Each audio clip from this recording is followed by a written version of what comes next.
लगे जो अलगे बेस्ड है।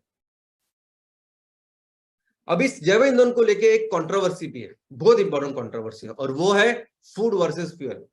आज के तारीख में 750 करोड़ लोग इस दुनिया में रहते हैं, जो शायद कुछ दिनों में 800 हो जाएंगे, और इसमें से ऑलमोस्ट 100 करोड़ लोग ऐसे हैं जिनको आज पेट भर खाना नहीं मिलता, 100 करोड़ से ज्यादा भी।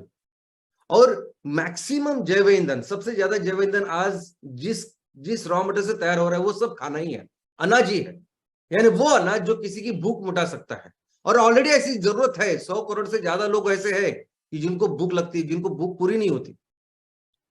वो ऐसी कंडीशन में अगर आप खाने का उपयोग, वो चावल अनाज का उपयोग अगर आप इसके लिए कर रहे हो, तो बहुत सारे ऐसे संगठन है दुनिया में, बहुत सारे लोग हैं कि जो इसका निषेध करते हैं, जो बोलते हैं कि ऐसा नहीं होना चाहिए।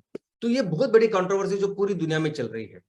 और इसका कारण भी अगर आप देखोगे प्रॉपर साइंटिफिकली, उन्होंने जो फिगर्स हमारे सामने रखे कि अगर आप 8 बकेट अगर आप कॉर्न या मेज या भुट्टा जिसे हम कहते हैं वो तैयार करते हो, तो उस 8 कॉर्न से 21.6 गैलन, अभी 1 गैलन यानी 3.25 लीटर, तो उस 8 बकेट से आप ऑलमोस्ट 80 लीटर आप इथेनॉल या पेट्रोल तैयार करोगे, ऐसा पकड़ते हैं, बायोइथेनॉल तैयार करोगे।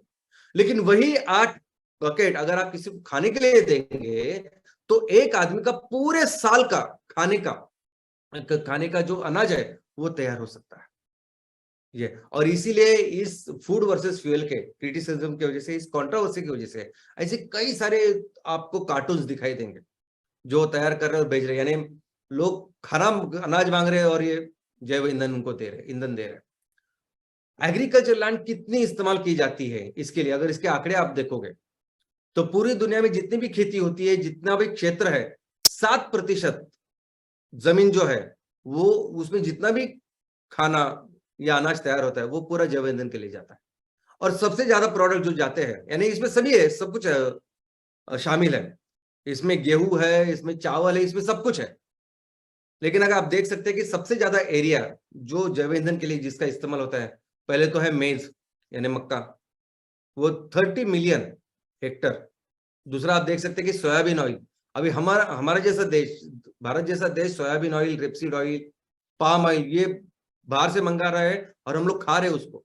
लेकिन आज आप देख सकते हैं कि soybean oil 25 million Hector, 250 lakh Hector ऐसी जमीन जिसमें ऊपर सोयाबीन तैयार हो रहा है और उससे जैव ईंधन तैयार हो रहा है। आप देख सकते हैं रेपसीड ऑयल 8 मिलियन हेक्टर यानी 80 लाख हेक्टर।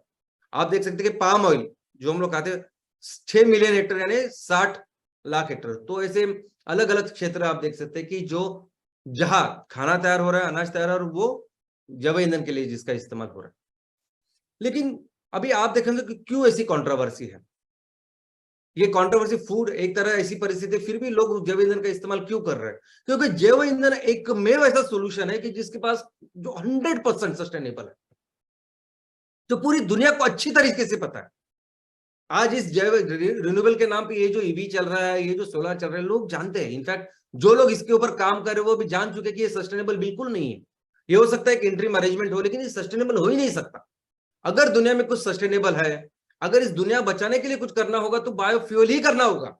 और इसी का कारण है जो लोग बोलते हैं कि जैव ईंधन नहीं करना चाहिए, वो लोग बोलते हैं कि वो खाने के इस दृष्टिकोण से इसको देख रहे हैं। लेकिन जो इसको कर रहे हैं वो बोल रहे हैं कि दुनिया बचाने का कोई तरीका ही नहीं है दूसरा। अगर हम लोग जैव ईंधन नहीं तैयार करोगे तो हो सकता है कि बहुत ज्यादा और हालत खराब हो इस दुनिया की। तो जैव ईंधन ही 100% सस्टेनेबल है। और इसी की वजह से अभी पूरी बहुत सारी दुनिया में ग्लोबली अलग अलग सोर्सेस पे काम कर रही है। लोग काम कर रहे हैं इस नॉन फूड फीड स्टॉक पर। हमने देखा कि कैसे जेट्रोफा हो सकता है, करंजा हो सकता है, कैस्टर ऑयल हो सकते हैं, कि जिससे नॉन फूड जो ऑयल है उसका निर्माण हो, वो उसका इस्तेमाल हो, इसके ऊपर लोग काम कर रहे हैं। लोग काम कर रहे हैं अलगे के ऊपर।